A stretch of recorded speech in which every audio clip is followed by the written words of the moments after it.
Welcome to channel. दोस्तों कैसे हैं आप लोग? आशा करते हैं आप लोग अच्छे होंगे, बढ़िया होंगे। जैसे कि दोस्तों पता होगा आप लोग का, जितने भी लोग यहाँ पे टीआरई 3 का आप लोग एग्जाम देने वाले हैं उन लोग का आप लोग समझिए कि एक अंतिम पड़ाव से आप लोग गुजर रहे हैं। ठीक है, आप लोग का जो एग्जाम डेट है 19 जुलाई से है। इवन यहाँ पे जो एडमिट कार्ड ने यहाँ पे डाउनलोड करने का जो समय था वो भी बता दिया गया है कि आप एडमिट कार्ड डाउनलोड कर सकते हैं, और आप लोग का एडमिट कार्ड समझिए कि एक तरह से जारी कर दिया गया है। ठीक है, तो अभी से लेकर करके आप देखिएगा तो आपके पास मात्र और मात्र यहाँ पे 12 दिन का समय मिल रहा है।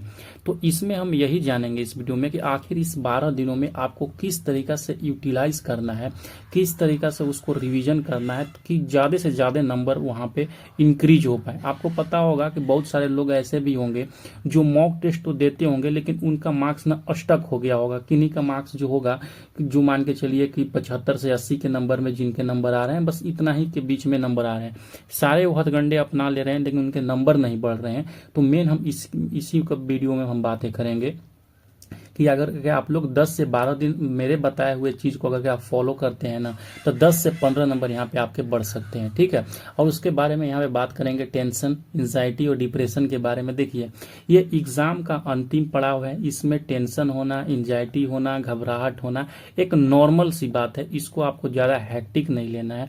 ये नेचुरल थिंग्स है, ये होता ही होता है, सभी को होता है। अगर क्या आपको डिप्रेशन नहीं यहाँ पे टेंशन एंजाइटी नहीं हो रहे हैं तो समझिए कि आप ना एग्जाम के लिए उतनी ज़्यादा मतलब एक्साइटेड नहीं है, उतने ज़्यादा प्रिपरेशन नहीं कर रहे हैं कि आपको चिंतन नहीं हो रहा है। तो आपको ये होना ही चाहिए, ये होना स्वाभाविक सी बात है, इसमें कोई बड़ी बात है नहीं है। ठीक है, तो एक एक करके हम पहले जानेंगे कि आखिर आपको यहाँ पे 12 दिनों के अंदर में आपको कैसे यहाँ पे तैयारी करने हैं। उसके बाद हम जानेंगे कि मैं आपके इस तैयारी में किस तरीके से मदद कर सकता हूँ, क्या मैं आपका सहायता कर सकता हूँ, क्या चीज़ मैं आपको प्रोवाइड कर सकता हूँ। ठीक है, तो एक एक हम चलिए आप लोग को बताते चलते हैं। सबसे पहले जो काम करने हैं, मैं यहाँ पे 7 तरीके आपको बताऊंगा। कितने तरीके बताऊंगा? 7 तरीके बताऊंगा आपको। इसको 10 से 12 दिनों जो भी समय है यहाँ पे, इतना चीज आप फॉलो कर लीजिए। आपके मैं दवा के साथ कह सकता हूँ ना कि आपके 10 से 12 मार्क्स में यहाँ पे इंप्रूवमेंट देखने को मिल सकती है।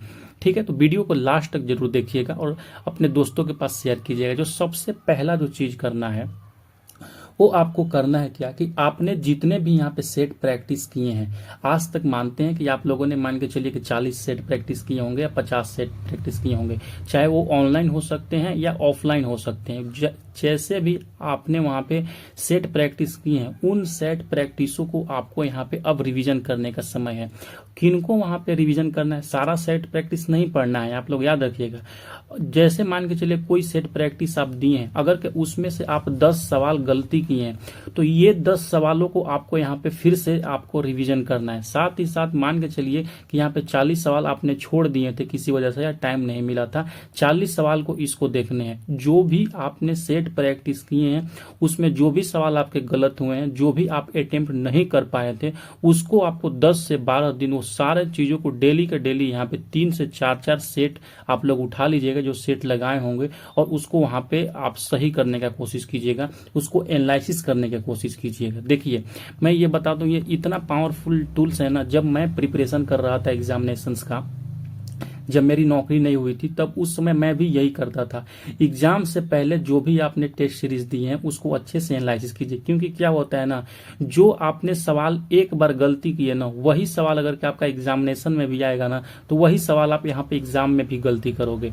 तो यहाँ पे जब आपने 40-50 सेट यहाँ पे लगाए होंगे तो उसमें कोई भी सवाल गलती हुआ होगा, बहुत सारे सवाल गलती हुए होंगे, तो ज्यादा मैक्स चांस रहता है ना कि वही सवाल आपका परीक्षा में भी गलती हो जाए। तो 10 से 12 दिन वैसे सवालों पर आप अपना पकड़ बनाइए जो आपको हमेशा गलत हो रहे हैं, जो हमेशा छूट रहे हैं। इससे आपको एक अच्छे से अपने टॉपिक्स पे पकड़ बनेंगी। ठीक है, उसके बाद जो नेक्स्ट चीज आपको जो करना है वो अपने सब्जेक्ट पर ज्यादा से ज्यादा ध्यान देना है।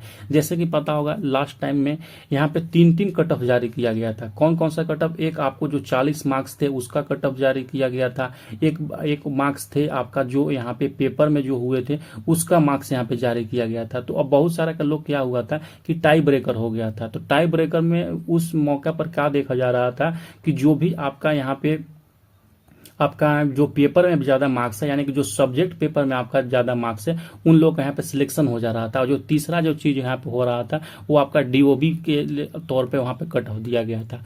तो ज़्यादा मैं कोशिश करता हूँ कि आपका जो पेपर पार्ट है ना उसमें अच्छे से करने की कोशिश कीजिए, ज़्यादा टारगेट कीजिए कि आपका जो भी पेपर हो, जिनका मान के लिए पीआरटी का हो सकता है या टीजीटी का हो सकता है, पीजीटी का हो सकता है, किसी का भी हो सकता है। तो इसमें कम से कम यहाँ पे आप 65+ मार्क्स लाने की कोशिश कीजिए। जो नहीं बन रहे हैं, जो भी मैंने नोट्स प्रोवाइड किए हैं या जो भी आपने अपना नोट्स बनाए होंगे, उसको अच्छे से अच्छे वहाँ पे रिवीजन करने की कोशिश करें, ठीक है।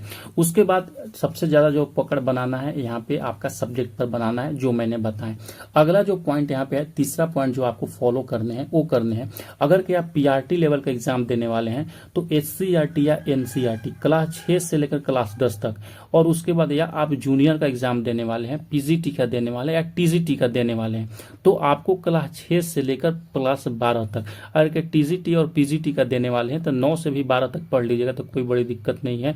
लेकिन अगर कि सेफ साइड में लेकर चलते हैं 6 से लेकर 12 तक, आपको एनसीईआरटी या एससीईआरटी, अब पढ़ने का समय नहीं है यहाँ पे, अब आपको रट्टा मारने का समय। जो भी चीजें समझ में नहीं आ रहे हैं कोई दिक्कत नहीं है, छोड़ दीजिए, उसको रट्टा मार लीजिए।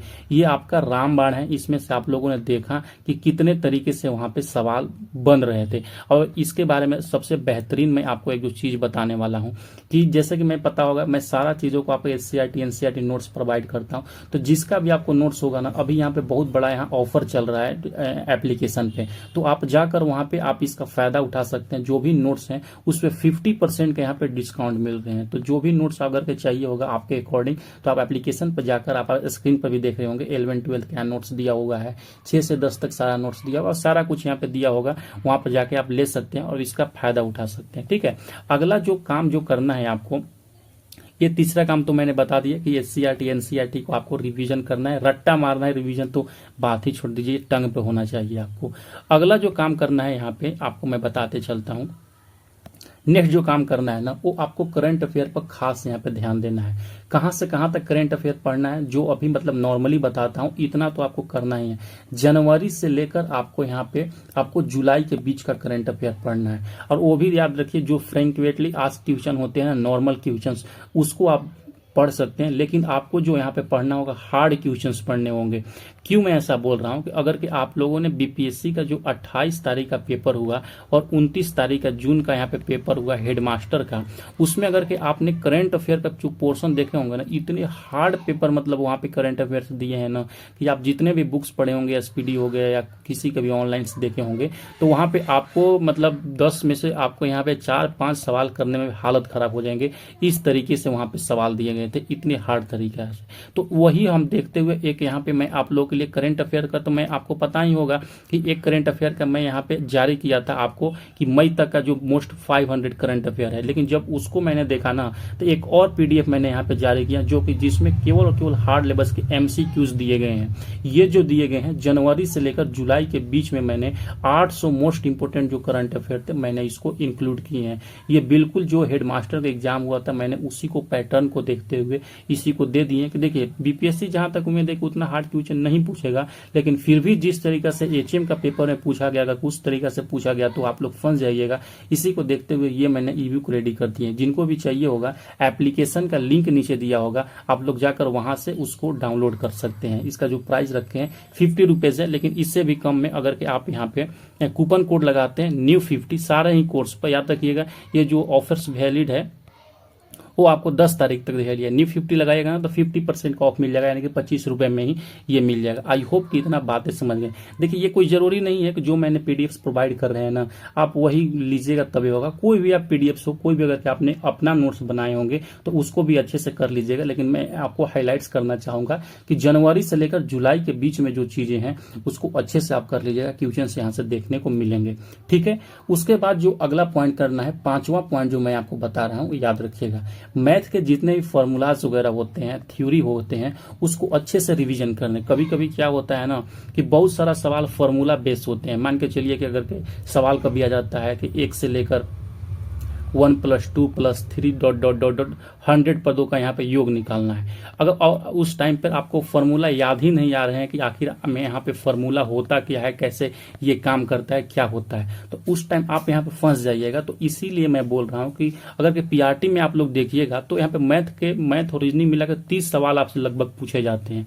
तो आपको फॉर्मूलाज पे, थ्योरीज पे, जो जियोमेट्री के थ्योरी होते हैं, कोऑर्डिनेट के थ्योरी होते हैं, जो मतलब 6 to 8 मैथ साइंस से देने वाले होते हैं, और अगर यहाँ पे देखिएगा मेंसुरेशन का जो थ्योरीज होते हैं, जो फॉर्मूला होते हैं, ये मोस्ट इंपॉर्टेंट होते हैं। कभी कभी यहाँ पे हम भूल जाते हैं और सवाल 1-2 नंबर छूट जाता है, जो एल्जेब्राज वगैरह के होते हैं। तो ये सारा कुछ अच्छे से आप यहाँ पे रिवीजन कर लीजिएगा, तो यहाँ पे आपको बेहतर होंगे एग्जामिनेशन में सवाल करते समय। ठीक है, अगला जो पॉइंट करना है, जो भारतीय राष्ट्रीय आंदोलन है ना, उसको आप अच्छे से कवर कीजिए। और उसका जो कि यहाँ पे पता होगा कि सिलेबस कोई खास बड़ा नहीं है, जो इसमें पढ़ना रहता है 1857 से लेकर 1947 के बीच के चीजों को पढ़ना रहता है। तो इसको अच्छे से कीजिए और यहाँ पे ज्यादा टारगेट कीजिए कि इसमें फुल मतलब मार्क्स, यहाँ पे अगर 8 सवाल आपसे पूछा जा रहा है तो 8 में 8 यहाँ से हम कर पाए। ठीक है, तो इसके लिए आपको टेंशन लेने की जरूरत नहीं है। मैं तो इसको डायरेक्ट बोलता हूँ कि आपको कुछ भी नहीं चाहिए, तो भारतीय राष्ट्रीय आंदोलन का जो मेरा द्वारा नोट्स दिए गए ना, बस आप इसको कवर कर लीजिए, 600 MCQs कर लीजिए और जो नोट्स वगैरह दिए गए इसको पढ़ लीजिए। इससे बाहर नहीं आएगा, मैं इतना बता सकता हूँ। मैं ऐसा क्यों कर रहा हूँ, क्योंकि अभी जो आपका HM का पेपर हुआ था ना, उसमें यहाँ पे 10 सवाल जो पूछे गए थे वो आपका पूछे गए थे INM से, और 10 में से 10 सवाल यही में से था। इसीलिए मेरे को लग रहा है, गारंटी लग रहा है कि और कहाँ से देगा, इतना बेहतर है। तो जिनको भी चाहिए होगा ये एप्लीकेशन से वहां पे परचेज कर सकते हैं इसको। ठीक है, अगला पॉइंट की तरफ बढ़ते हैं। अगला जो यहाँ पे करना है, सबसे जो अच्छी बात है ना, यहाँ पे खुद को पॉजिटिव रखना है। पॉजिटिव मतलब का, बहुत सारे लोग होंगे ना कि ज्यादा यहाँ पे सोचने लगते हैं कि पता नहीं मेरा मार्क्स यहाँ पे बढ़ नहीं रहा, हमसे होगा या नहीं होगा। देखिए, ये अभी सोचने का समय नहीं है आपको। आप अपना दिमाग को पॉजिटिव रखिए कि चलो मैंने जितना मेहनत किए हैं, अच्छा मेहनत है, मेरा हो जाएगा यहाँ पे। और जो भी मैंने ये चीज ऊपर के आपके 6 चीज जो बताए हैं ना, उसको लगातार 10 से 12 दिन आपको फॉलो कीजिए। साथ ही साथ अगर के इतना करने के बाद आपके पास समय सफिशिएंट बन रहा है तो एक सेट भी लगा लीजिए, कोई इसमें दिक्कत नहीं है। लेकिन इतना जो चीज मैंने बताया है सबसे प्रायोरिटी पर रख के आपको ये करना है। इतना अगर कर लेते हैं आप ना, तो मेरे को लगता है ना कि 10 से 12 मार्क्स आपका मतलब बढ़ने का फुल चांस है यहाँ पे। क्योंकि जो जहाँ पे आप फंसिएगा, यही सब जो चीजें मैंने बताए हैं ना, यही फंसने वाली चीजें हैं। ठीक है, आई होप कि आप बातें समझ गए। एक एक बात मैंने अपने एक्सपीरियंस पे बोला है आपको, जो कि चीज मैं फीलिंग किया था जब मैं प्रिपरेशन कर रहा था। ठीक है, तो जिनको भी नोट्स वगैरह भी चाहिए होगा, अगर कि आप लोगों को स्टडी में कुछ हेल्प चाहिए होगा, तो एप्लीकेशन डाउनलोड करके यहाँ से सारा कुछ आप लोग यहाँ पे डाउनलोड करके अच्छे से रिवीजन कर सकते हैं। 11-12 का नोट चाहिए होगा, 6 से 10 तक चाहिए होगा। आई होप कि आप लोगों ने बातें समझ गए होंगे। और लास्ट में बस यही कहेंगे, अपना दिमाग को शांत रखें और जितना तैयारी कर रहे हैं बस खुद पर विश्वास करें कि आपका हो जाएगा, मतलब आपका हो जाएगा। ठीक है, बाकी बेस्ट ऑफ लक, आपका सिलेक्शन होगा दोस्तों, ऐसा कोई बड़ी बात नहीं है, कोई भी घबराने वाली बात नहीं। ठीक है, चलिए मिलते हैं नेक्स्ट वीडियो के साथ में, तब तक के लिए पढ़ते रहिए, मुस्कुराते रहिए, बाय बाय।